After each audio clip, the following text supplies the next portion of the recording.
Bismillahirrahmanirrahim.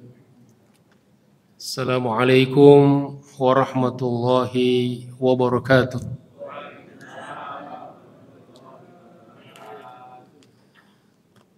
Alhamdulillah. Alhamdulillahi rabbil alamin. Wa bihi nasta'inu ala umuri dunya waddin. Allahumma salli ala Sayyidina Muhammad al-Fatih lima ughliq al-khatim lima sabaq Nasiril haqqi bil haqqi wal hadi ila siratikal mustaqim wa ala alihi wa sahbihi haqqa qadrihi wa miqdarihi al-azim. Subhanaka la ilma lana illa ma 'allamtana innaka antal alimul hakim. Allahumma علمنا ما ينفعنا وانفعنا بما علمتنا ربنا زدنا علما وارزقنا فهما رب اشرح لي صدري ويسر لي أمري واحلل عقدة من لساني يفقهوا قولي أما بعد. Ma'asyiral muslimin rahimakumullah, saudara-saudaraku yang saya hormati dan saya cintai karena Allah Subhanahu wa taala.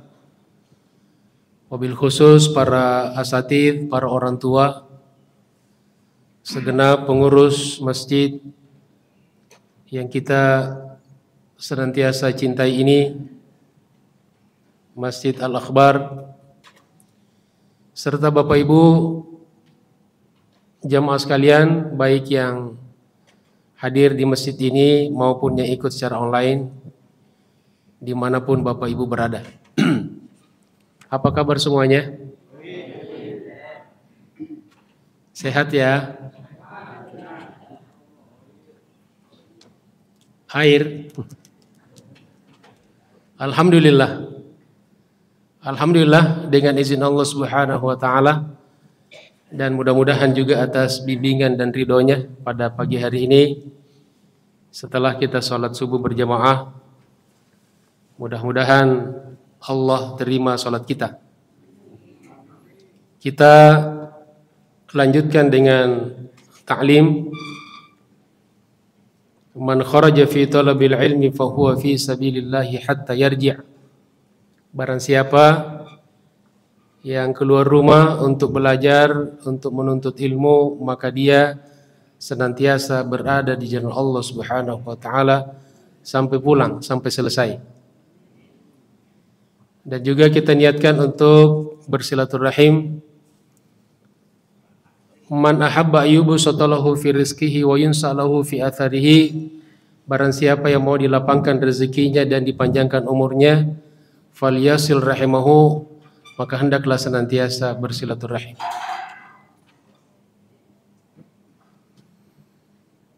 Ma'asyiral muslimin rahimakumullah, jamaah sekalian yang dimuliakan Allah Subhanahu wa taala. Pada pagi hari ini kajian kita yaitu kitab Khulasatun Nurul Yakin yang ditulis oleh Syekh Umar Abdul Jabbar.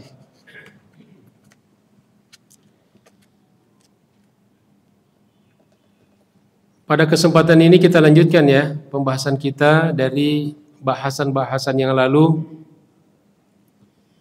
Di sini berbicara tentang hijrah atau prahijrah Nabi sallallahu alaihi wasallam ke Madinah. Kemudian bagaimana Allah membuat skenario yang luar biasa yang penuh dengan pelajaran. Tidak seperti Isra dan Mi'raj. Hijrah ini penuh dengan strategi, penuh dengan intrik-intrik, penuh dengan ujian-ujian. Seperti apa? Mari kita menyimak dari apa yang dikatakan oleh penulis Khulasatul Yakin. Bismillahirrahmanirrahim. Qala al-muallif rahimahullah, lamma ra'at Quraisyun anna Rasul sallallahu alaihi wasallam sara lahu ashabun wa ansarun. Ketika Quraisy telah melihat bahwa Rasulullah sallallahu alaihi wasallam telah memiliki banyak sahabat dan penolong, yudafi'una anhu, yang senantiasa membelanya. Jadi tekanan-tekanan yang dilakukan oleh Quraisy terhadap baginda Rasulullah sallallahu alaihi wasallam dan keluarganya serta sahabatnya tidak menyurutkan dan tidak melemahkan semangat perjuangan beliau, dan tidak membuat orang-orang menjauh dari beliau. Tapi justru yang terjadi adalah sebaliknya. Beliau semakin dicintai oleh umat, semakin banyak sahabatnya dan semakin banyak penolong-penolongnya, yang mereka ini yudafi'una anhu, membela beliau. Bahkan wayansyuruna da'watahu, dan ikut menyebarkan dakwah beliau. Kalau yang tadinya berdakwah hanya berapa orang, sekarang semakin banyak. Sehingga dakwah ini semakin cepat tersebar. Jadi semakin banyak orang yang mendakwahkan Islam, maka semakin cepat sampai dakwah itu kepada pelosok, ya, di seluruh pelosok dan di seluruh anggota masyarakat. Nah, ketika itu terjadi, jadi bukan berkurang, malah semakin kuat, semakin banyak yang mendukung beliau. Nah, mereka sudah kalap, mereka sudah tidak ada lagi cara lain. Sammamu ala qatlihi, maka mereka bertekad, bersepakat, bersekongkol untuk menghabisi beliau, untuk membunuh beliau. Jadi ini karakter musuh-musuh Islam, musuh-musuh kebenaran, selalu pada akhirnya lari kepada pembunuhan. Makanya dalam sejarah banyak sekali ulama, tokoh-tokoh pejuang Islam, para pahlawan-pahlawan kita. Kemarin kita merayakan Hari Pahlawan, memperingati Hari Pahlawan, maka mereka dibunuh pada akhirnya. Karena di pikiran mereka dengan membunuh tokoh-tokoh, dengan membunuh ulama, dengan membunuh pejuang, mereka harapkan dakwah mereka, perjuangan mereka, ilmu mereka sudah selesai, habis. Tapi ternyata mereka tidak tahu bahwa justru darah para syuhada, darah para pejuang, para pahlawan itulah yang menjadi penyubur pohon-pohon perjuangan mereka itu. Maka mereka kemudian bersepakat untuk membunuh Nabi kita Muhammad sallallahu alaihi wasallam. Dan Bapak Ibu tahu siapa, dari ide siapa ini pembunuhan Nabi? Ide pembunuhan Nabi berasal dari seorang musuh Allah Subhanahu wa taala yang diabadikan dalam sejarah yang luar biasa, yaitu Abu Jahal. Ya, Abu Jahal. Jadi memang yang abu-abu ini banyak, ada yang bagus tapi ada juga yang Masya Allah. Kalau bagus kayak Abu Bakar, tapi kalau jahat kayak Abu Lahab, Abu Jahal, Abu Lahab, dan abu-abu yang lain.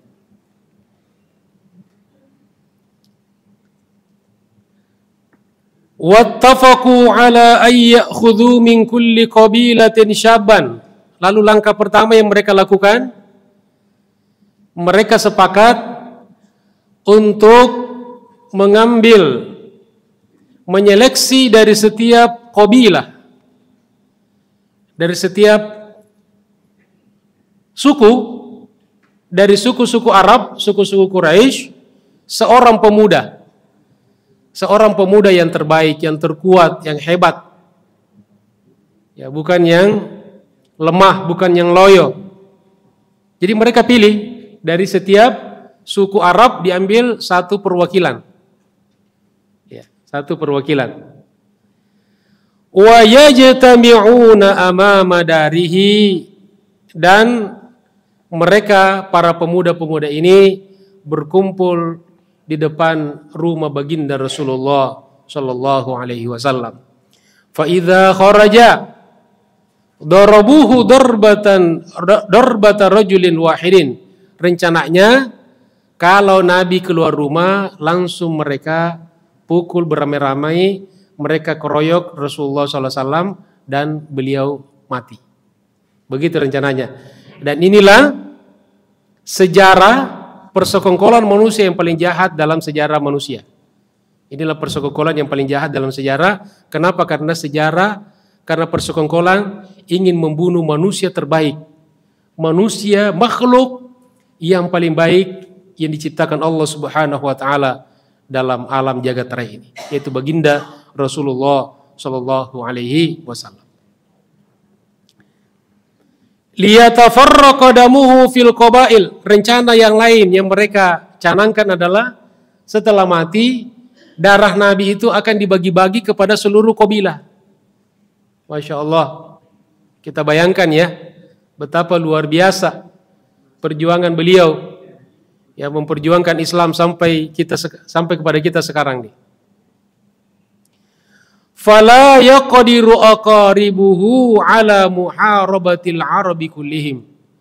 Dan kalau mereka sudah antisipasi, jangan sampai ada keluarga Nabi yang bisa melawan dan berperang dengan Arab.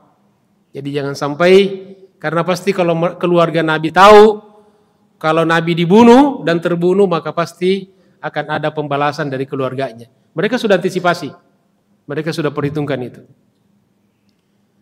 Tetapi manusia bisa berencana, Allah punya rencana lain.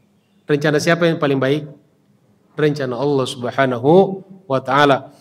Walakinallaha, akan tetapi Allah Subhanahu wa taala a'laman nabiyya sallallahu alaihi wasallam, memberitahukan kepada Nabi bima tafaqat alaihi Quraisyun, atas apa-apa yang telah disepakati oleh Quraisy. Jadi rencana pembunuhan yang direncanakan oleh Quraisy bocor. Siapa yang bocorkan? Allah melalui malaikat Jibril. Malaikat Jibril datang, wahai Muhammad, Quraisy akan membunuhmu. Wa amarahu bil hijrati ilal madinati, dan Allah Subhanahu wa taala perintahkan kepada beliau untuk segera berhijrah ke kota Madinah. Itulah awal dari adanya kemudian hijrah kaum muslimin ke Madinah. Wa tawajjaha ar-Rasul sallallahu alaihi wasallam ila Abi Bakr as-Siddiq. Lalu kemudian Nabi segera berangkat menuju rumah Abu Bakar as-Siddiq. Wa 'alamahu bi amrillahi lahu, dan beliau menyampaikan perintah Allah kepada Abu Bakar bahwa beliau diperintahkan hijrah ke Madinah. Fasa'alahu Abu Bakr as-Siddiq as-suhbah. Lalu Abu Bakar langsung menawarkan dirinya untuk menemani beliau. Faqala, lalu Nabi menjawab, "Na'am," ya. Nabi langsung setuju. Ketika Abu Bakar menawarkan dirinya untuk menemani Nabi ketika hijrah, Nabi langsung setuju. Ya, kenapa? Karena memang sosok beliau lah yang paling tepat. Orangnya penyabar, pendiam, tidak banyak ngomong, ya, kemudian gampang menangis. Kalau tipe-tipe Abu Bakar, Umar bin Khattab mungkin tidak cocok karena beliau tidak kuat sembunyi. Ya, sementara skenario hijrah ini harus Nabi bersembunyi dulu ya. Nah, kalau yang suka ngomong, yang suka tidak sabaran, tidak bisa diajak menjaga rahasia, tidak bisa diajak ngumpet. Jadi begitu Abu Bakar menawarkan, Nabi langsung setuju. Naam, ya.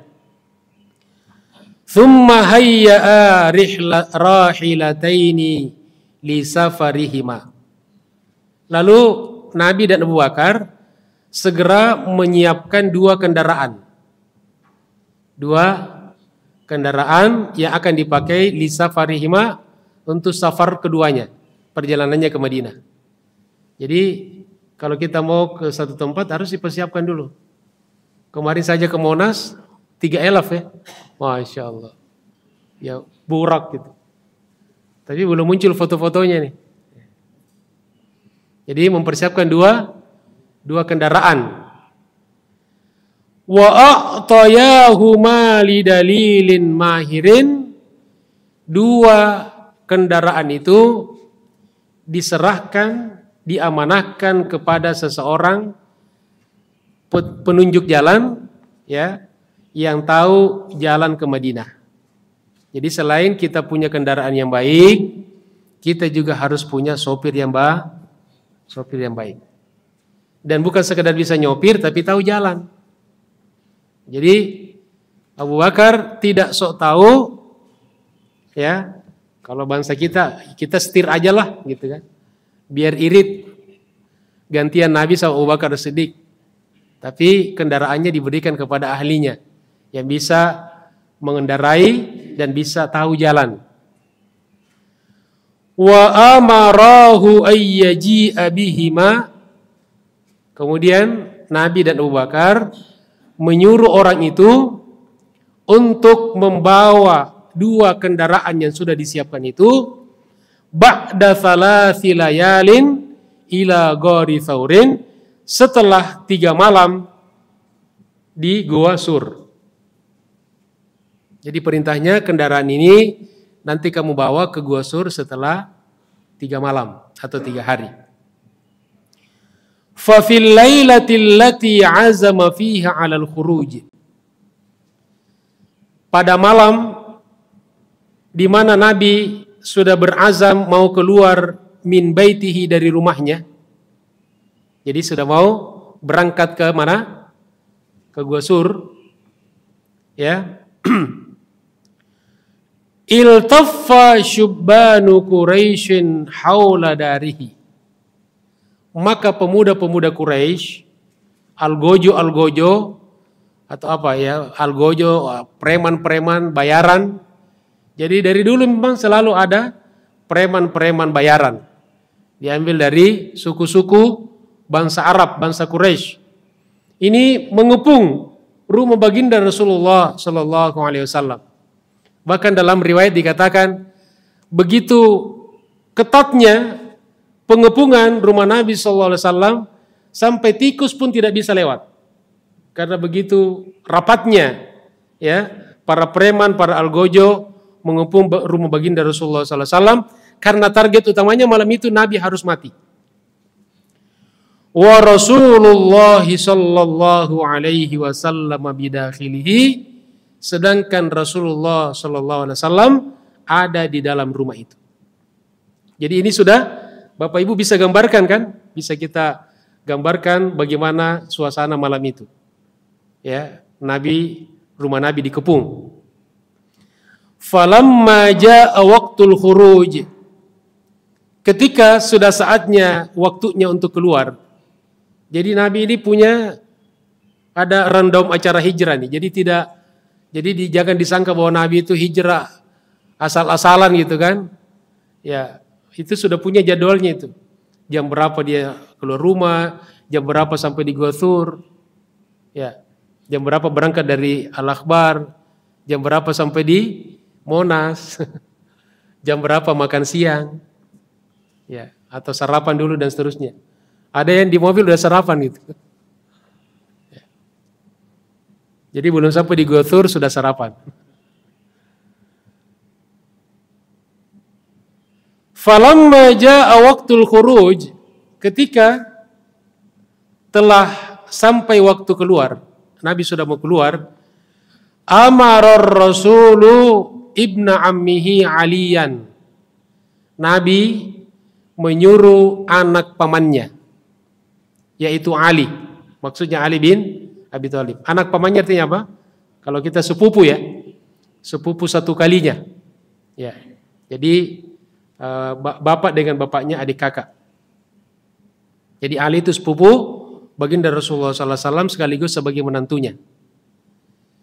Jadi Rasulullah SAW menyuruh Ali bin naumi ala firashihi agar Ali tidur di tempat tidur Nabi. Li'alla yashukka ahadun fi wujudihi fi baitihi, sehingga tidak ada satu orang pun yang meragukan keberadaan Nabi di rumahnya. Jadi setiap saat para preman ini kan menoleh masuk, melihat, mengintip di tempat tidur Nabi. Oh, masih ada. Kenapa yang disuruh Ali? Kenapa yang disuruh oleh Nabi adalah Ali bin Abi Thalib? Di antara alasannya, selain karena Ali memang pemberani, ya, kalau pengecut ya disuruh begitu, dia kan tahu mau dibunuh, Nabi mau dibunuh. Ali, tolong gantikan saya ya. Kalau Ali pengecut nih, maka Ali pasti mengatakan, Abu Bakar aja ya Rasulullah, dia tuaan gitu. Ya. Atau yang lain deh ya Rasulullah, jangan saya. Ya. Banyak alasannya lah. Tapi Ali sama sekali tidak membantah. Karena dia tahu apa yang diperintahkan Nabi pasti terbaik. Nah, yang kedua, alasannya kenapa? Karena di antara orang yang paling mirip dengan baginda Rasulullah SAW adalah Ali bin Abi Thalib. Jadi wajahnya, fisiknya, ada dalam sejarah dikatakan ada 2 atau 3 sahabat yang paling mirip fisiknya dengan baginda Rasulullah SAW. Di antaranya adalah Ali bin Abi Thalib. Jadi setiap kali orang-orang Quraisy mengintip, melihat ke tempat tidur Nabi, oh masih ada. Kalau misalnya orangnya lebih pendek dari Nabi, orang curiga kan? Loh, kok jadi pendek? Atau panjang, andaikan Umar bin Khattab kan lebih panjang. Loh, kok panjangan gitu kan?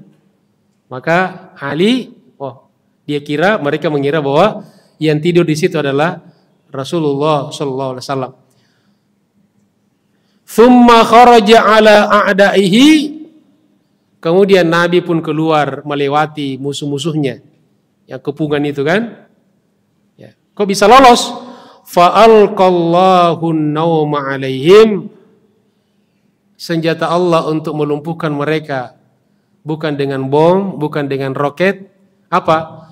Diberikan kantuk.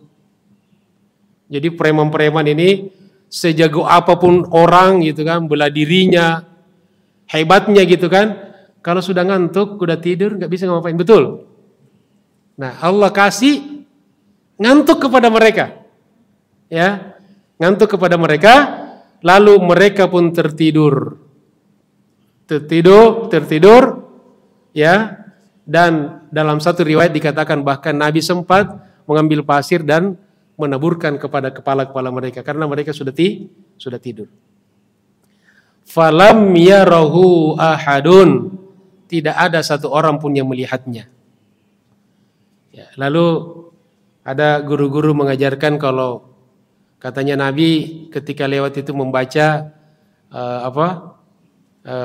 waja'alna min baini aydihim saddan wa min khalfihim saddan fa aghshaynahum fahum la yubsirun. Biar mereka tidak melihat. Lalu ada yang pernah praktekkan ini. Pokoknya kata gurunya kalau ada razia, nah ini baca ini. Ya.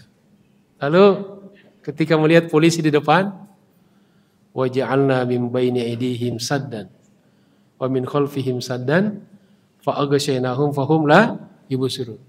Lewat enggak di stop sama polisi. Kenapa? Surat-suratnya lengkap. Alhamdulillah. Jadi kalau surat-surat kita lengkap, kita juga baca doa pede gitu kan. Tapi kalau kendaraan bodong gitu kan, sudah telat, ya bacanya juga gemetaran gitu kan. Ada yang berhasil, ada yang belum berhasil. Ya, kalau yang sudah berhasil alhamdulillah, yang belum berhasil coba lagi. Ya, mungkin belum jodohnya. Jadi mereka tertidur, tidak ada satupun yang melihatnya. Tsumma taqabala ma'a Abu Bakrin. Lalu Nabi sampailah bertemu dengan Abu Bakar As-Siddiq, wasara hatta wasala, dan keduanya pun berjalan dan berangkat sampailah keduanya Ghara Thaurin, di Gua Thur, waqtaba'a fihi, dan beliau bersembunyi di dalam Gua Thur. Bapak-bapak Ibu yang pernah umrah dan haji insyaallah sudah tahu di mana Gua Thur. Alhamdulillah Al-Fakir sendiri sudah pernah satu kali ke Gua Thur. Kalau naik itu butuh waktu 1,5 jam. Jauh dekat di mata, jauh di kaki. Kalau kita lihat ya, dekat sekali itu. Kalau kita foto-foto itu, padahal kalau kita jalani itu 1,5 jam. Kalau turunnya Ustadz berapa lama? Bisa lama, bisa cepat. Kalau prosotan bisa 5 menit. Ya, tapi dijemputnya di rumah sakit ya. Auzubillahimin salik. Turun juga lebih cepat. Turun kurang lebih 1 jam. Naik 1,5 jam, turun 1 jam. Jadi perjalanan kurang lebih 2 jam. Dengan kondisi yang sudah ada, karena sudah sering dilalui orang, ada tangga-tangga dibuat. Ya.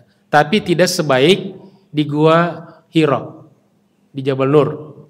Jabal Nur sudah memang ada tangga-tangga.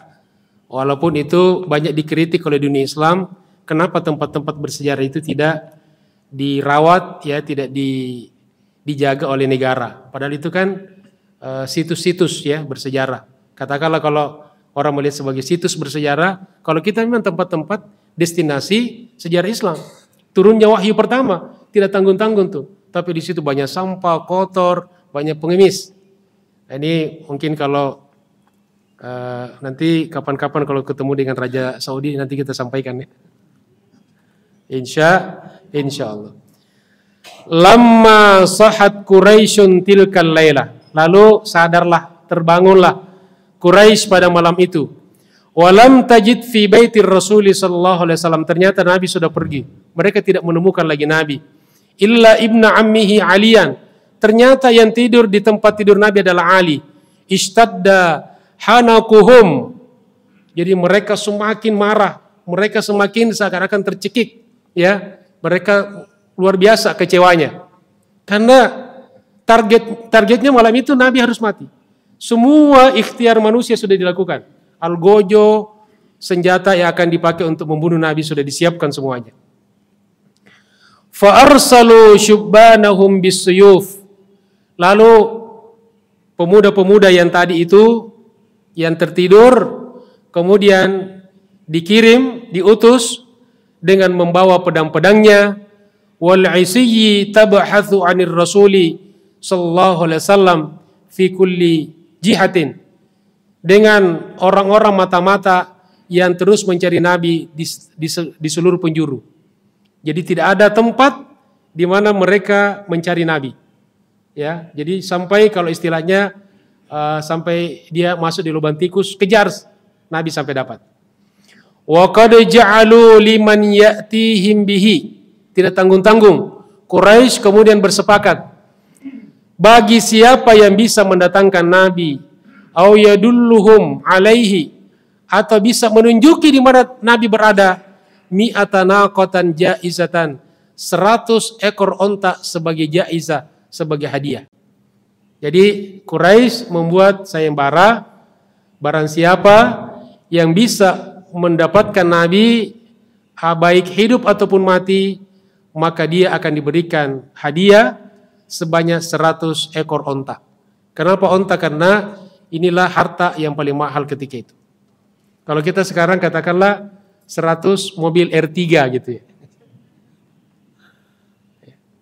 Minimal lah gitu ya. Atau 100 mobil Innova lah gitu ya.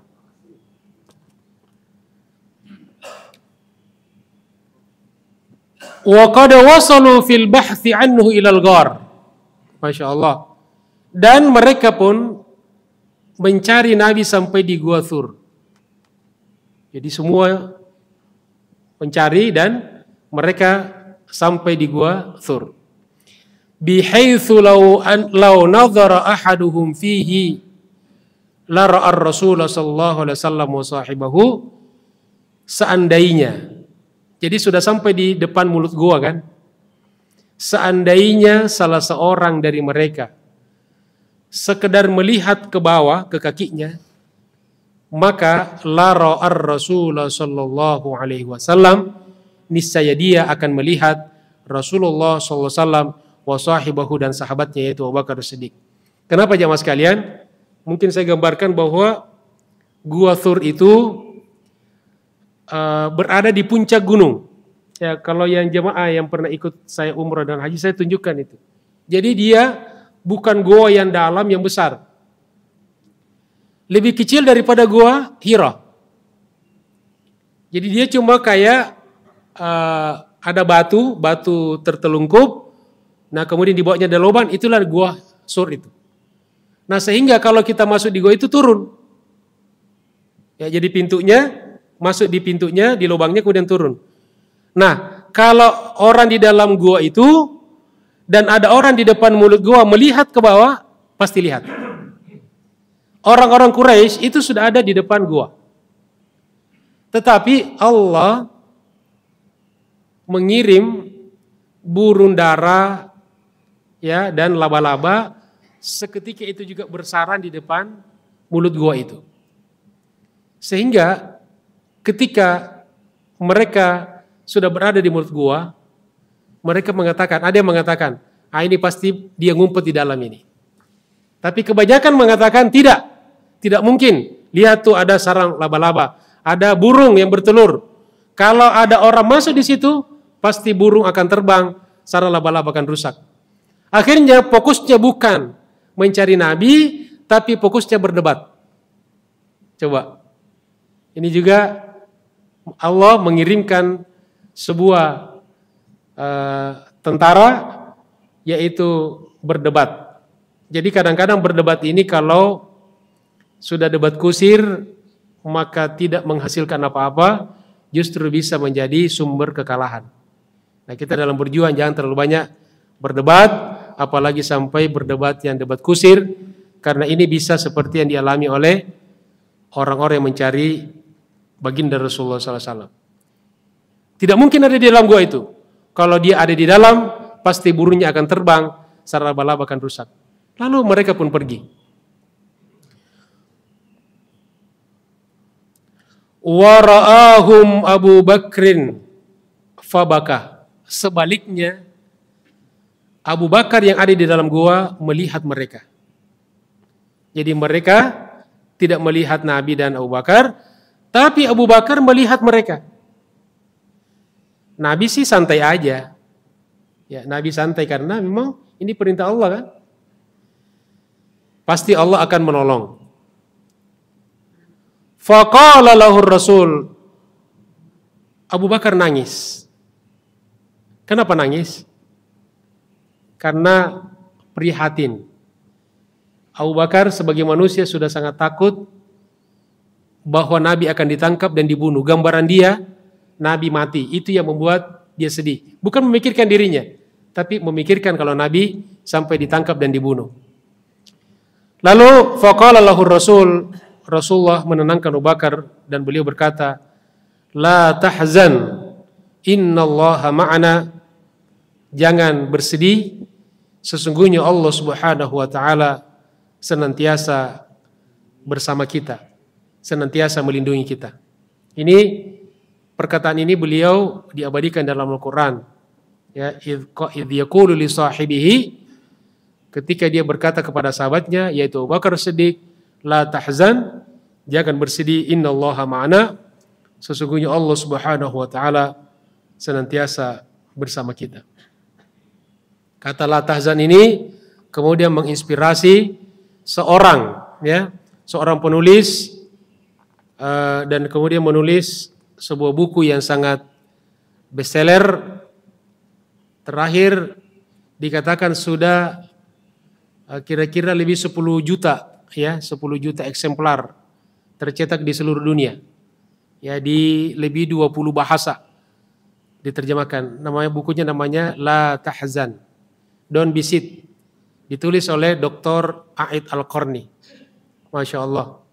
Semoga menjadi jariah buat beliau dan umat Islam. Amin ya rabbal alamin. Fa'amallahu absaral musyrikin. Abu Bakar melihat, tetapi Allah lagi-lagi membutakan. Jadi ini selalu sasarannya di mata. Ketika dikepung di rumahnya, dikasih ngantuk ya. Nah, ketika di depan gua Sur juga dibutakan matanya. Tetapi kata ulama, itu bukan dibutakan seperti ketika di depan rumahnya.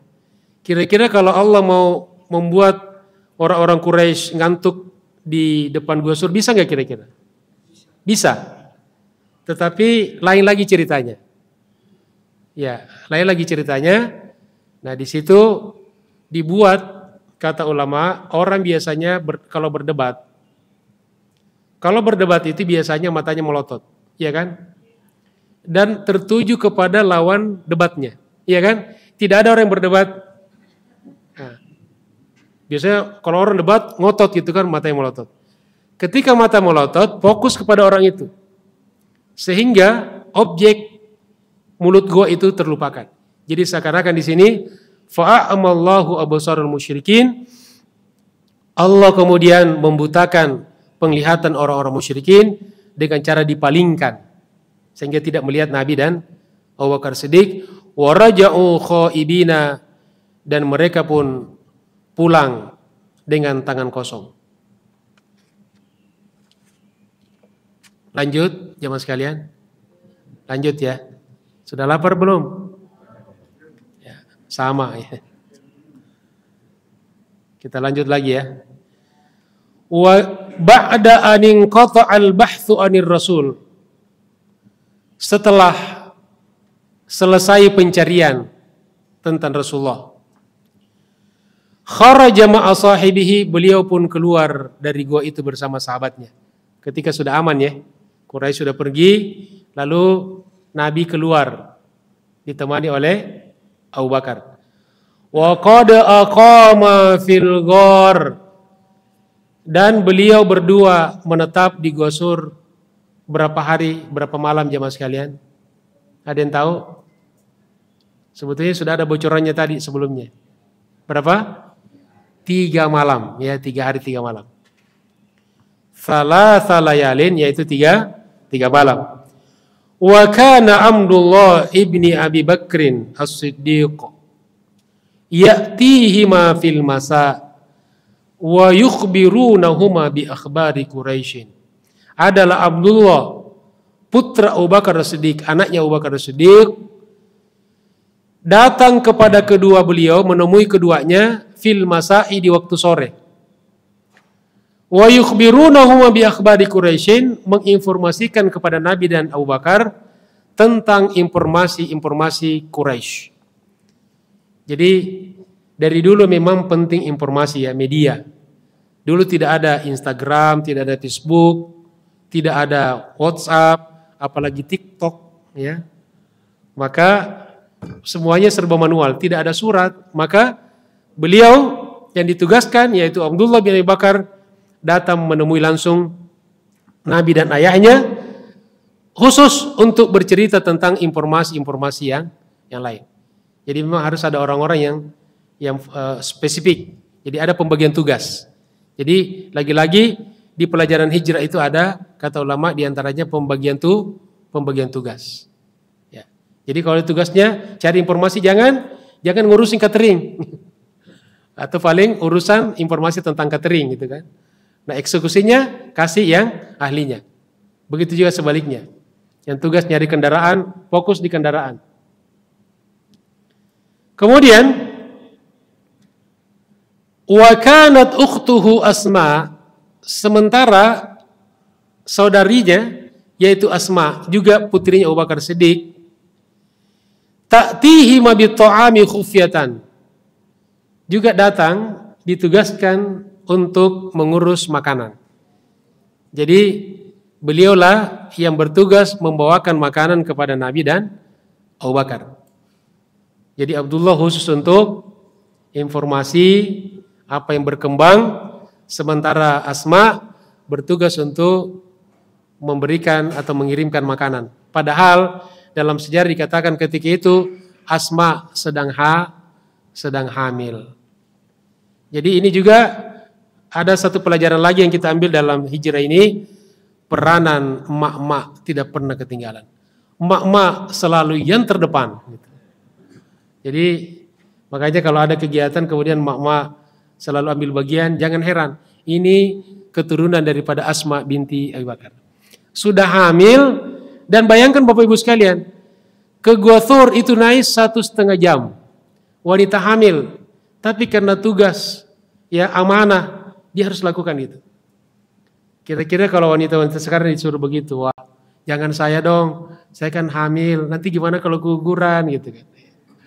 Keguguran nih ya, insya Allah, Allah nanti yang jaga semua orang yang terlibat di dalam dakwah dan hijrah baginda Rasulullah SAW.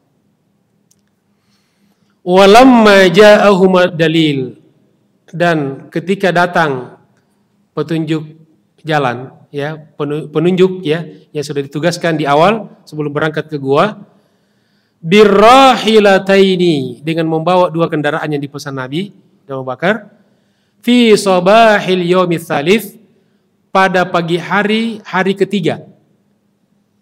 Nah, ini juga pelajarannya bahwa orang yang ditugaskan itu harus disiplin. Jadi kata Nabi, kamu datang di hari ketiga. Nah, jadi dia datang pada pagi hari ketiga.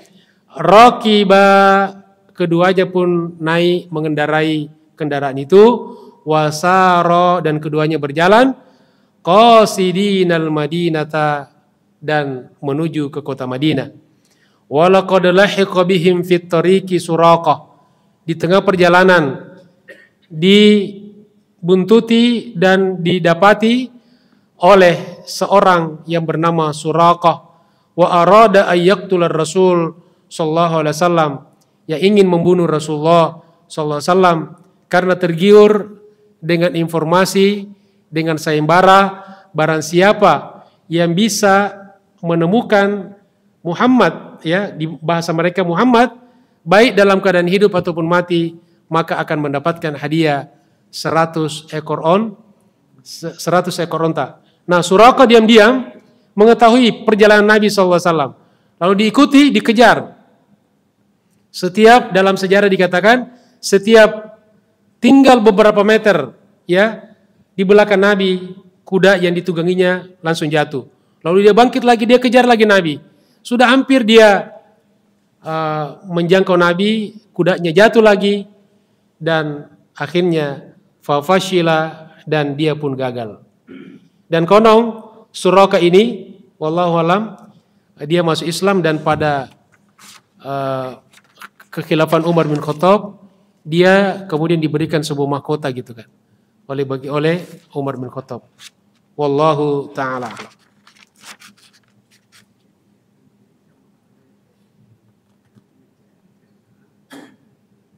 Cukup ya? Lanjut lagi. Berapa menit lagi isyraq? 10 menit. Baik, kita lanjut ya. Biar jangan bubar sebelum sholat isyraq, karena sayang pahalanya seperti haji dan umroh. Baik. Wasalar Rasulullah sallallahu alaihi wasallam Quba. Jalan sampai di Madinah dan sampai di Quba. Jadi tempat yang pertama kali Nabi tiba di Madinah ketika hijrah namanya Quba. Fil yaumits tsani min Rabiul Awal. Pada hari kedua dari bulan Rabiul Awal. Ya, bulan Rabiul Awal, tanggal 2. Al-Muwafiq bertepatan dengan salasina min September, tanggal 30 September sanata Sittumi'a wa ithnani wa ishrin, tahun 622 miladiyah. Ba'da ammakatha 13 sanatan, setelah beliau menetap selama 13 tahun, mudayyiqan alaihi fi Makkah, tertekan di Makkah. Jadi selama 13 tahun Nabi dan sahabatnya hidup dalam keadaan tertekan di kota Makkah. Mamnu'an minal hijrati, mamnu'an minal jahri bidda'wah. Beliau selama 13 tahun dilarang berdakwah secara terang-terangan. Wa qad aqama bi Quba ithnataini wa ishrina lailatan. Berapa lama jamaah sekalian beliau menetap di Kuba? Beliau berada di Kuba ithnataini wa ishrina lailatan, 22 hari. Ya, hampir sebulan. Baina ashabihi, berada di kalangan ditemani oleh para sahabat-sahabatnya, minal muhajirin, baik dari kalangan orang-orang muhajirin yang asal dari Makkah, wal ansari ataupun sahabat Ansar dari Madinah, aminan mutmainnan, dalam keadaan aman dan tentram. Beda ketika di Makkah kan, dikejar-kejar, diintimidasi, diboikot, dan bukan dalam waktu setahun 2 tahun, 13 tahun perjuangan di kota Makkah itu. Masya Allah. Wa qad bana fi tilkal muddati masjid Quba. Di masa itu ketika beliau berada di Kuba, beliau membangun masjid Quba yang sama-sama kita ketahui, alladzi wasafahu Allahu bi annahu masjidun. Yang di dalam Al-Qur'an Masjid Quba itu disifati dengan masjidun ussisa ala taqwa. Masjid yang dibangun di atas landasan ketakwaan. Bisa dilihat di surat At-Taubah ayat 108. Nah, kemudian lamma kharajar rasulu min Quba, kemudian Nabi keluar dari Kuba qasidan al-Madinah menuju Madinah. Jadi dulu jamaah sekalian, dari Kuba ke Madinah itu Masjid Nabawi sekarang, itu membutuhkan perjalanan waktu gitu kan. Sekarang kalau kita naik bis itu cuma berapa menit? Paling 10 menit ya. Bahkan sekarang ada trotoar, ya, ada trotoar khusus pejalan kaki. Jadi kalau kita dari Masjid Nabawi jalan kaki ke Kuba bisa sekarang itu. Ya. Jadi menginspirasi dari trotoar di Jakarta. Lamma kharaja ar-rasulu min Quba qasidan al-Madinah, menuju ke Madinah, ahata bihil ansar. Beliau ditemani oleh para sahabat Ansar. Wa hum mutaqalliduna suyufahum, dengan membawa pedang-pedang mereka. Jadi kawal luar biasa Nabi. Farihina mustabsyirina, gembira dan senang. Jadi betul-betul mereka senang Nabi berada di kota Madinah atau menuju ke kota Madinah atau di tengah-tengah mereka. Wa qad adrakathul jum'ah fit tariq. Nah, kemudian dalam perjalanan dari Kuba ke Madinah, di tengah jalan datang waktu Jumat. Masuk waktu Jumat. Fa shallaha, lalu beliau pun salat Jumat biman ma'ahu minal muslimin, bersama dengan orang-orang yang menemaninya dari kalangan kaum muslimin, para sahabat. Wa hadhihi awal jum'atin wa khutbatuhuma, inilah awal Jumat pertama. Wa khutbatuhuma awal khutbatin fil Islam, dan khutbah Jumatnya adalah khutbah yang pertama dalam sejarah Islam. Makanya Bapak Ibu sekalian, tidak jauh dari Kuba itu ada masjid kecil. Namanya masjid apa? Masjid Al-Jumu'ah. Kenapa dinamakan Masjid Al-Jumu'ah?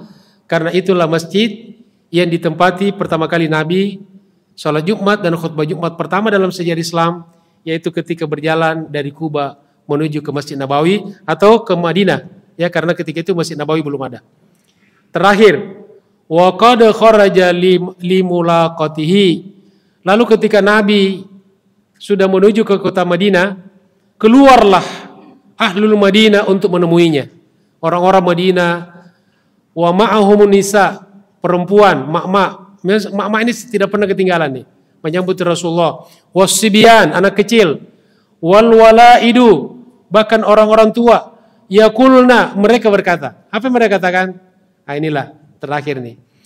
Tala'al badru alaina min thaniyatil wada' wajaba syukru alaina mada'a lillahi da' ayyuhal mab'utsu fina jita bil amril muta'.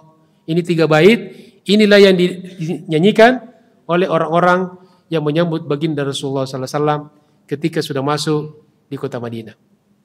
Nah, ini pula yang biasa dipakai menyambut kalau kita kedatangan tokoh-tokoh, orang-orang yang kita hormati.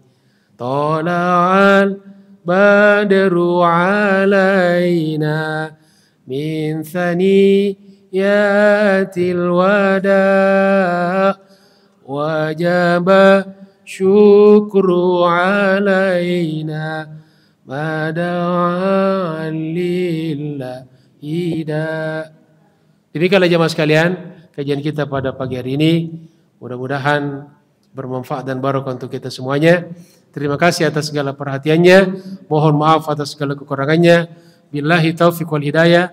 Allahul muwaffiq ila aqwamit thoriq. Tsumma assalamu alaikum warahmatullahi wabarakatuh.